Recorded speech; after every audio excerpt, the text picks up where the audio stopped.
Bonjour et bienvenue dans ce nouvel épisode de Plaisir Astral. Aujourd'hui, on se retrouve pour parler d'un sujet dont j'ai envie de parler depuis le lancement du podcast. C'est le maître d'ascendant. Je trouve qu'on parle énormément de l'ascendant en astrologie. Bon, normal puisque c'est quand même un des placements les plus importants de votre thème, mais on parle quasiment jamais, et vraiment encore moins dans la sphère des débutants, du maître d'ascendant qui, à mon sens, a toute son importance dès qu'on commence à aller un petit peu plus loin en astrologie. On va parler tout le temps sur les réseaux sociaux du Big Tree, de l'ascendant, le soleil, la lune, et j'aimerais bien qu'on y rajoute le maître d'ascendant, puisqu'on appelle ça les points vitaux. Donc vos points vitaux, c'est votre soleil, ascendant, lune et maître d'ascendant.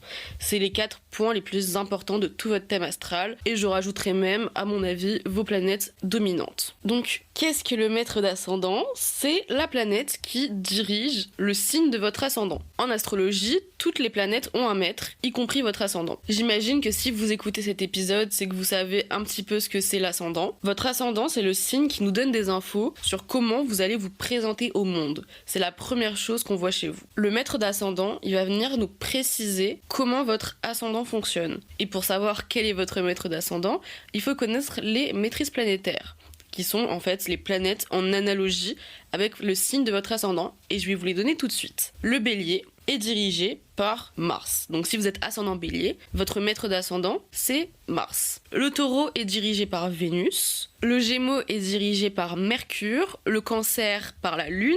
Le lion par le soleil. La vierge par Mercure. La balance par Vénus. Le scorpion à 2 mètres, ça sera Mars et Pluton. Le sagittaire, c'est Jupiter. Le Capricorne, c'est Saturne. Le Verseau a aussi 2 mètres, donc vous pouvez regarder Saturne et Uranus. Et le Poisson, ça sera Neptune. Et Jupiter. D'ailleurs, je vous conseille de plus regarder Jupiter si vous êtes ascendant Poisson, étant donné que Jupiter est beaucoup moins loin de la planète Terre que Neptune. Donc Jupiter sera sûrement beaucoup plus parlant. Donc toutes ces planètes-là, je vous invite à aller les regarder en signe pour savoir comment nuancer votre ascendant, et à regarder évidemment les aspects que fait votre maître d'ascendant aux autres planètes de votre thème astral et dans quelle maison il tombe. Puisque un thème astral, on ne pourra jamais le lire à travers un placement en essayant de l'isoler. Un placement tout seul ne veut rien dire. Chaque placement a un maître. Vous pouvez avoir Vénus en bélier, dans ce cas, on va se dire quel est le maître de Vénus, donc ça sera Mars. Donc où est Mars ? Et donc chaque planète, on peut trouver des renseignements supplémentaires sur celle-ci en allant regarder son maître dans le thème, en maison, en aspect, et ça nous donne toujours des informations complémentaires de quelle direction donner si vous voulez à votre placement. On parle aussi du maître d'ascendant comme le maître du thème. Donc c'est différent de dire le maître du thème et les planètes dominantes. C'est pas exactement la même chose. Puisque votre maître d'ascendant est souvent dominant, mais pas toujours. Donc pour voir un peu les précisions sur ce sujet, n'hésitez pas à aller écouter les épisodes de ma série sur les dominantes planétaires. Et maintenant que vous connaissez votre maître d'ascendant, n'hésitez pas à aller check l'épisode sur la planète concernée. Je vais faire une petite analyse dans les différentes maisons. Donc allez checker sur Astrothème ou sur n'importe quel site qui fait votre thème astral dans quelle maison tombe votre maître d'ascendant. Alors, si votre maître d'ascendant tombe dans la maison 1, ça va accentuer souvent les défauts et les qualités du signe de votre ascendant. Surtout si ça tombe dans le même signe. Donc ça veut dire que ce signe va être très très important pour vous. Et souvent ça va donner des gens qui sont pas mal tournés sur eux-mêmes. Et la planète concernée, vous allez souvent incarner cette planète complètement dans votre personnalité.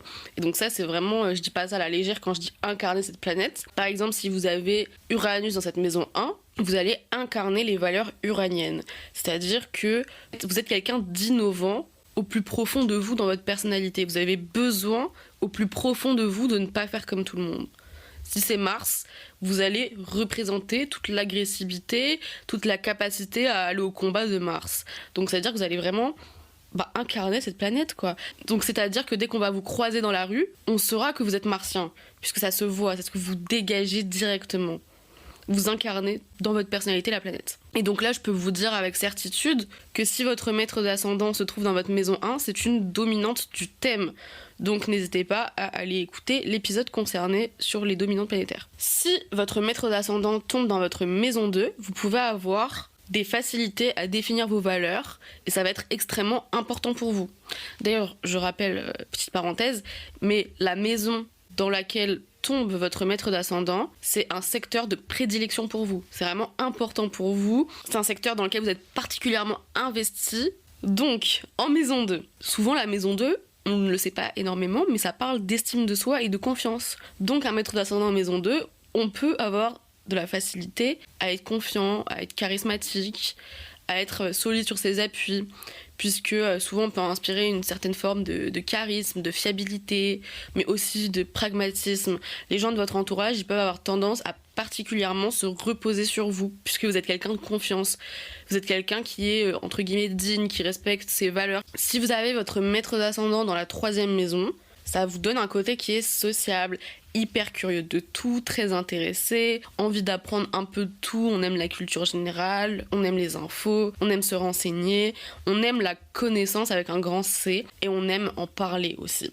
Vous avez besoin d'échanger, de parler, de rencontres, vraiment un grand besoin de sociabilité, de nourrir tout ça chez vous. Mais on a aussi besoin de changement, de flexibilité, de mouvement, de légèreté. Voilà, quand il y a un sujet trop lourd, les maîtres d'ascendant en maison 3, ils ont besoin de faire la petite blague pour que ça passe un peu mieux. On est vraiment attaché aussi à ce qui nous est familier, puisque la maison 3, ça représente aussi tout notre environnement quotidien. Donc on est attaché de voir notre boulanger qui nous dit bonjour comme tous les matins. On est attaché que ce soit la même caissière en bas de chez nous qui nous encaisse depuis 10 ans. Il y a aussi ce côté-là avec la maison 3. Si votre maître d'ascendant est en maison 4, vous pouvez être extrêmement, voire trop, attaché à votre zone de confort.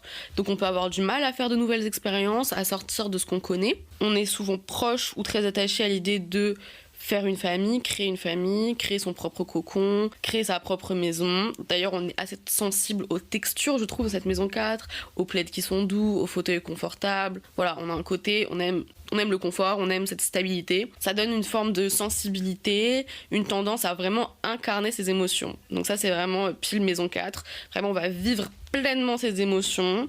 Et on a parfois du mal à mettre nos limites avec les émotions des autres. On peut aussi pas mal les aspirer et avoir une tendance, quand on n'est pas très content, à bouder ou à se renfermer sur soi. Avec le maître d'ascendant dans la 5e maison, on aime profiter des petits plaisirs de la vie. Alors c'est vrai qu'en maison 5, c'est kiff-kiff. On aime les vêtements, on aime le luxe, on aime la fête, on aime les bijoux, on aime ce qui brille. C'est la maison des jeux, où on va avoir un esprit de compétition, de rivalité, voire. Souvent, c'est des gens qui ont beaucoup de dignité, beaucoup de fierté, qui ont du mal à admettre qu'ils ont tort. Peut-être qu'on est particulièrement tourné vers soi, ou peut-être que toute notre vie tourne autour d'un projet créatif, un projet artistique, que ça soit la musique, l'art, le théâtre, la comédie, peu importe.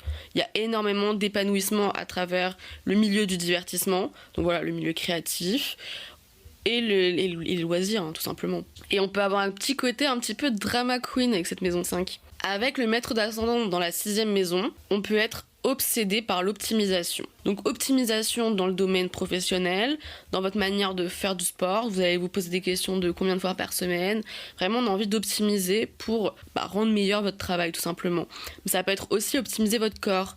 Donc on peut avoir des obsessions liées au corps, liées à la santé, liées à la bonne santé du corps, au fait qu'il fonctionne bien. Donc on n'est pas du tout dans l'idée d'apparence, d'image, de à quoi je ressemble, est-ce que je suis beau. C'est pas ça l'idée. C'est vraiment, est-ce que je suis en bonne santé? Quelle est ma nutrition?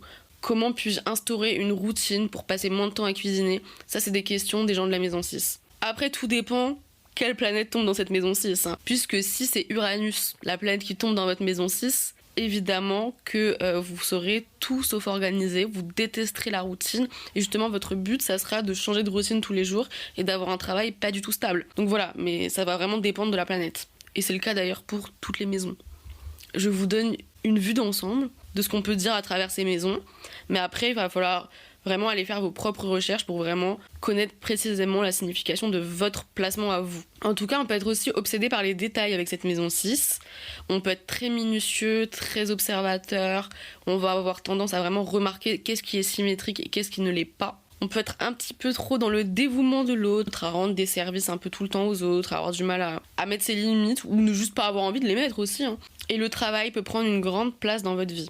On passe maintenant à la maison 7. Avec la maison 7, il y a un énorme enjeu d'affirmation personnelle. La maison 7, c'est la première maison où on est confronté à l'altérité, à l'autre. Donc on va souvent osciller entre le caractère de votre signe ascendant et celui de votre maître d'ascendant. Puisque votre ascendant, c'est votre maison 1, et en face de la maison 1, opposée, c'est la maison 7. Et donc il y a un conflit, si vous voulez, entre la maison 1 et la maison 7, puisque vous avez votre ascendant et votre maître d'ascendant l'un en face de l'autre. Donc ça crée un conflit interne où vous pourrez réellement jamais choisir. Donc il va falloir réussir à trouver une forme d'harmonie dans cet axe. Donc on peut être hyper hésitant, avoir du mal à prendre des décisions avec ça. On va osciller d'un côté entre favoriser son entourage en s'oubliant, ou carrément on va prendre des décisions beaucoup plus égoïstes, tourner vers soi, en oubliant votre entourage. Mais sauf que vous pourrez réellement jamais choisir, donc il va falloir trouver une forme de balance. Et c'est vraiment là le gros enjeu de la maison 7. Il faut trouver une harmonie dans vos relations et dans votre personnalité, comment vous allez l'exprimer. Donc il faut s'affirmer tout en laissant l'autre s'affirmer. Donc ça peut donner des gens hyper diplomates, qui ont à cœur de s'associer aux autres et qui ont une grande compréhension de l'autre et une capacité à se mettre à la place de l'autre qui est au-dessus de la moyenne. Avec votre maître d'ascendant en maison 8, vous pouvez avoir un intérêt pour comprendre l'autre, la psychologie. Vous aimez potentiellement vraiment aller voir en profondeur la personnalité de l'autre, même si c'est obscur, même si c'est moche, même si c'est douloureux.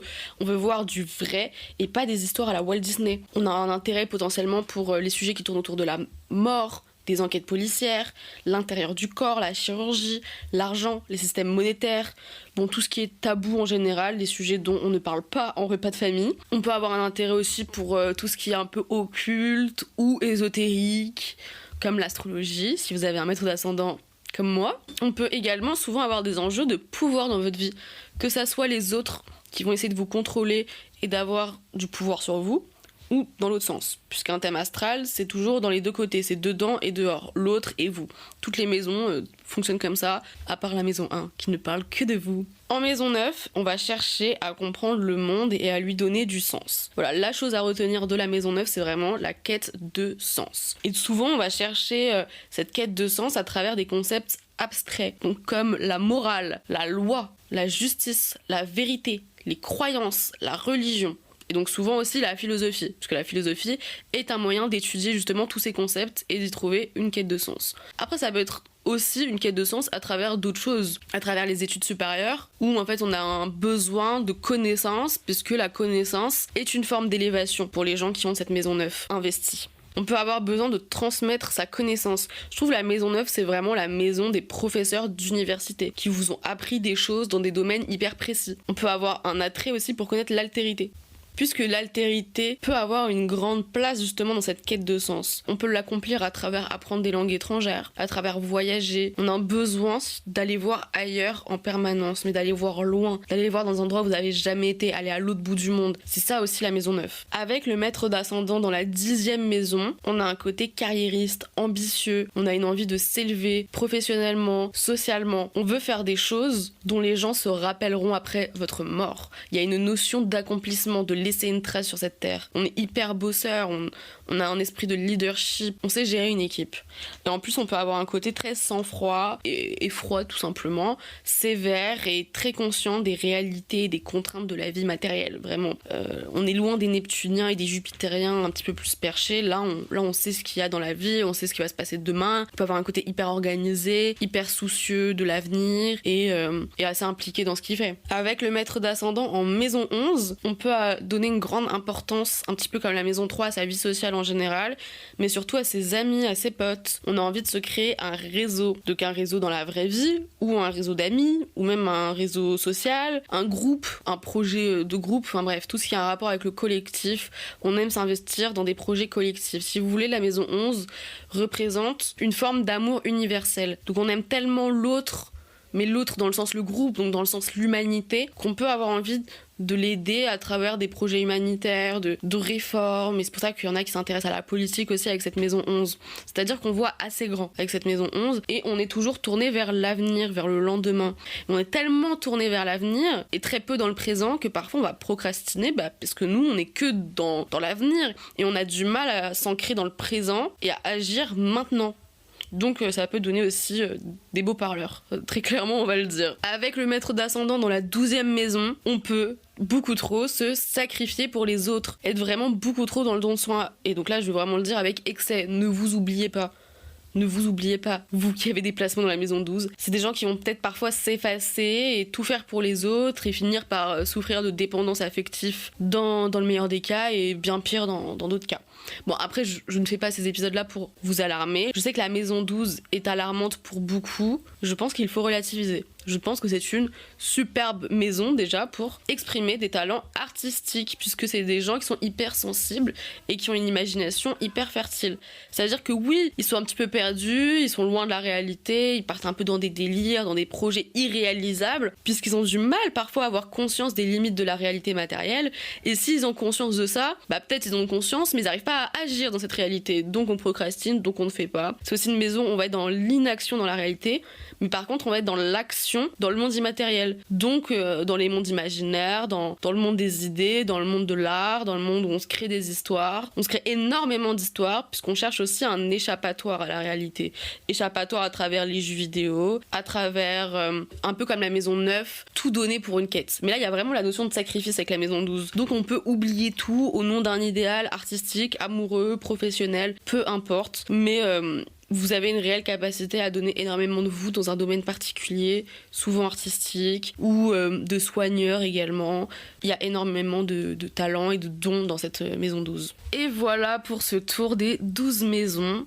J'espère que vous avez apprécié l'épisode. Sachez que si vous souhaitez une analyse complète, vous pouvez me contacter directement en DM Insta ou par mail pour une lecture de votre thème astral personnalisé. Mes coordonnées sont directement dans la description. En attendant, je vous retrouve pour un prochain épisode très bientôt. N'hésitez pas à venir me suivre sur mes différents réseaux @plaisirastral sur tous les réseaux. Merci d'avoir écouté l'épisode jusqu'au bout.